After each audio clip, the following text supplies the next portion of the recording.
a type of wives and widows, the Schönsperger dynasty. In the 1470s and 1480s, Augsburg was one of the leading centers for the illustrated books and books written in German north of the Alps. Discussing the printing industry in this period, names often mentioned are Johann Bamler, Günther Zahner, Anton Zorg, and Johann Schönsperger. Two names, however, scholars often leave out of the Augsburg printing narrative, those of Barbara Bamler-Schönsperger and Anna Rüger. This is a shame, because these women formed the link that ties all these names together in a network so extensive it created a dynasty that would dominate the German book market for almost 3 decades. The so-called Schönsperger dynasty attained their massive influence mainly through family connections. Marriage and the bearing of children was of the utmost importance for the continuation of family businesses in general. As such, it is no wonder that the beginning of the Schönsperger printing dynasty was accompanied by wedding bells. Around the time printing was introduced to Augsburg, the widow Barbara Schönsperger, née Traut, joined the scribe and illuminator Johann Bamler in holy matrimony. Barbara's 2 children, Johann and Anna, 2 teenagers born from her first marriage to a wealthy merchant, also became part of the Schönsperger-Bamler household. This is the first of many family connections that would build the extensive printers dynasty. It is no coincidence that Johann Bamler set his sight on producing books for printing after his nuptials. He had just finished his 2-year stay in Strasbourg. Rubricating, which means writing or underlining text with red for emphasis, the books of the city's first printer, Johann Menzelin. It is likely he learned the know-hows of printing here, alongside Günther Zahner, who would become Augsburg's first printer. This means that Bamler already had some of the means required to begin his own shop. He could read and write. He understood how a printing press operated, and as a scribe and rubricator, he was already intimately involved in the process of book production and distribution. It is altogether possible that he only needed money to make his startup. Printing was an expensive business with high fixed costs of labor, rent, printing equipment, and of course, type, the metal letters needed to print words. At the considerable expense of paper, and a beginning printer already had a stack of bills thrown at him before he had even printed his first page. As a widow of a wealthy merchant, Barbara Schönsperger could have provided at least a portion of the funds needed for the Schönsperger-Bamler printing shop with her dowry. However, this is not to say that Barbara's only role in this marriage was to provide economic capital. Wives of craftsmen were actively involved in the domestic role of production, acting as assistant manager or even as overseer. As the wife of a printer, Barbara Schönsperger was no exception. Barbara even attended the annual book fair in Frankfurt on her husband's behalf, trading, selling and buying books to broaden the product range available in their bookshop and traveling nearly 200 miles to do so. Although this is an exceptionary example, craftsmen's wives, and even their children, in general couldn't avoid contact with the household business. The layout of their houses simply didn't allow them to. These houses held their shops on the first floor and their family living quarters on the second and sometimes even third floor, if the family was well-to-do. Since it's essential in the printing business to be able to read the text you want copied and check the lines of type for spelling mistakes, a printer's workshop was often located on the top floor to have better access to direct sunlight and see better. The boundary between the family's work and living space was nearly indistinguishable, and this makes it near impossible to think that Barbara was not involved in the printing and selling of her husband's books before she set out to Frankfurt. It was within this family structure Johann and Anna spent their formative years. It seems unlikely for Johann and Anna to not have been involved in the family business, as was the case for Barbara. However, printing requires a certain amount of education.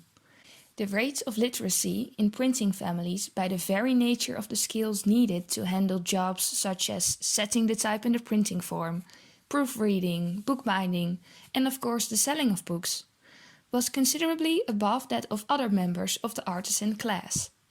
Johann and Anna were around 15 at the time their mother remarried, which means that quite a large part of their education must have been completed already. While it's not likely that their stepfather taught them to read and write, he still could have imparted his knowledge of Latin and the finer points of upholding a business on the two teenagers. Johann and Barbara Bamler's education in the art of printing and selling books was in any way successful. Both brother and sister ended up seeking their place in the world of printing. Be that as it may, that wasn't in any way the most logical career path for our Johann, namely because as the son of a merchant, he was also allowed to join his father's guild, without fulfilling any legal requirements in terms of apprenticeship or entrance fee. Although Johann did enter the guild and is subsequently said to have been active in cattle, paper and wine trade, he also entered an apprenticeship to his stepfather. Printers weren't united in a guild anywhere, however, until 1549 in Venice. The Augsburg printing guild wasn't established until nearly 200 years after Johann died. On the one hand, this granted Johann and his contemporaries a lot of freedom. There were no limitations on the amount of printers stationed in a city, nor on the subject and quantities of their printed material. On the other hand, a lack of guild meant that there were also no means of protecting local businesses against competition, ranging from a local to an international scale. There was also no way of inheriting privileges from any stepfathers. Printers had to fend for themselves and make their own networks to respond to the demand of the market in order to survive the cutthroat competition. This network functioned as their own informal guild, but without the legal requirements. So while in his search for a place in the world, Johann was able to use the structure of the merchant guild to his advantage, in the case of his ambition to be a printer, there wasn't a lot to take advantage of, except his wits and his expanding family connections. It is clear Johann cultivated both during his apprenticeship. In any case, he learned enough to add books to his business in cattle, wine and paper, though that doesn't mean he was able to do it on his own. He took over contacts from his stepfather's business, such as Anton Zorg and Johann Oswald, but one person was absolutely crucial for Johann to be able to leave his stepfather's shop and start his own. His sister. Why, you may ask? Because Anna married. 10 years after Johann Bamler started his printing shop, wedding bells sounded for Anna Schönsperger and Thomas Rüger, turning Anna Schönsperger into Anna Rüger. As the stepdaughter of a printer, she made a fitting match. Thomas was a goldsmith by trade, and although this may seem peculiar, this profession produced almost as many printers as the painters and merchant guilds did. The process of printing relies on having enough individual pieces of metal type to form the words you want to print. Producing type, also called punch cutting, was a delicate business that required a lot of finesse and skill in techniques that were already used for other precision metalworking tasks. It's cheaper for a printer to make his own type, much like Gutenberg himself did for his Bible, but not many printers had the skill required. Johann Schönsperger didn't in any case, and that's why Anna's marriage to a goldsmith, who did have the skills necessary to produce type, was crucial for the development of his business. In 1481, Johann and Thomas, and by default Anna, started their own printing company, first using type from Johann Bamler, but soon producing and printing their own specific type. The success of their business depended on the quality of their prints, the way these prints were designed, and most important of all, what was printed. Unlike manuscript production, printing was rarely done on demand, meaning that a printer needed to have a good idea what his customers would want to read before printing 200 copies. One way to make sure people would buy your products was printing books that many people could read and would find useful. This may sound a bit obvious, but contrary to most German imperial cities, Augsburg didn't have a university.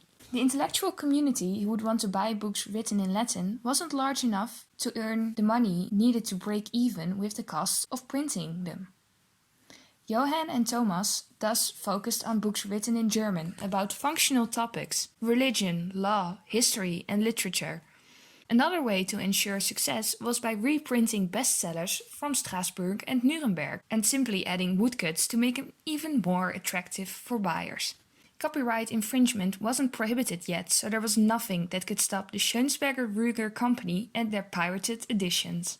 The printing family rose in fame and secured prominent positions in their respective guild offices, while also developing their trade network. Bamler and Johann Schönsperger even occupied a position in the city's Grand Council. Imagine the joy when in this period of growth and prosperity, a baby was born in the Schönsperger household. The company now had an heir who could grow up and learn alongside the business itself. Nothing seemed to be able to stop the Schönsperger dynasty. Until in 1483, not even a year after Johann Schönsperger the Younger came into this world, Thomas Rüger died. We don't know the exact circumstances of his passing. It's possible that he suffered a long sickbed, or perhaps a short one. Fate also could have struck in the form of an accident. What we do know is that he left his wife Anna behind. While Johann lost his business partner, Anna lost her life partner. Life after the loss of a husband could be particularly tough on widows. Worries about financial stability joined grief and mourning on the long lists of a widow's troubles. The general image of a widow as poor and miserable persists even today. Nonetheless, this might not have been the case for Anna. We have already seen that Anna's mother Barbara chose to remarry after her first husband died, and how she ended up giving her children and her husband a brand new direction in life. Anna also had another choice beside misery. Unlike her mother, Anna didn't have any children. This made her the principal heir of her husband Thomas, meaning that Anna inherited his share in the Schönsperger printer company. After learning to print and sell books together in their stepfather's workshop all those years ago, Johann and Anna now shared an equal part in the Schönsperger printing business. As Thomas's wife, Anna already fulfilled certain duties in her husband's and brother's company, just like her mother did for her husband Johann. Proofreading and selling books in their shop and market stall at the Weinmarkt were already part of Anna Schönsperger's and later on of Anna Rüger's life. However, while Johann continued to print and reprint books as much as before Thomas passed away, as a business partner, Anna now had an opportunity to decide for herself which books to print, and print she did. On the 22nd of June, Anna finished her reprint of the Sachsenspiegel, the oldest German law book in which the oral customary and feudal legal culture is written down. The choice of subject fits right within her brother's business model. A book written in German that has already been copied and reprinted enough times to ensure success. However, she didn't cite her brother or late husband in the colophon. In her statement explaining where and when her reprint of the Sachsenspiegel was published, she proudly states that it was her, Anna Rüger, who printed and finished it. This might have been shocking for the respectable craftsmen of Augsburg. Widows continuing the family business wasn't unheard of, even in the printing industry, but until then, widows went by the moniker heirs and its many translations. After Anna, several other women, such as Girolama Cartolari and Charlotte Gillard, printed books under their own name after their husband passed away. Meanwhile, the Schönsperger dynasty kept growing and growing. Johann Bamler and Barbara had two daughters of their own who married around the 1480s, one to an armorer and the other to another printer, Lucas Seiselmaar, who also worked closely with Johann Schönsperger. After she started printing, Anna remarried to the printer Peter Bergen, another associate of the Schönspergers. These are only the direct family connections that built the Schönsperger network. business associates, such as Anton Zorg and Johannes Oswald, also married daughters of to solidify the Schönsperger network even further. Altogether, more than 20 people belonged to the Schönsperger network, who not only lent type and illustration material to each other, but also coordinated the supply of paper and jointly organized book sales. Unfortunately, we now seem to fall back into that rabbit hole that centers male activities again. This isn't that surprising though, considering that men have always placed themselves at the center stage of history, while their wives and daughters loitered around in the background. Historians have subsequently often failed to take notice of these background characters that supported famous names such as Johann Bamler and Johann Schönsperger. This, however, doesn't mean that they weren't there, nor that they played inconsequential roles in the network printers needed to build to battle competition. On the contrary, the type of wives and widows displayed here proved to be the backbone of the Schönsperger dynasty. Nowadays there has been a change going on.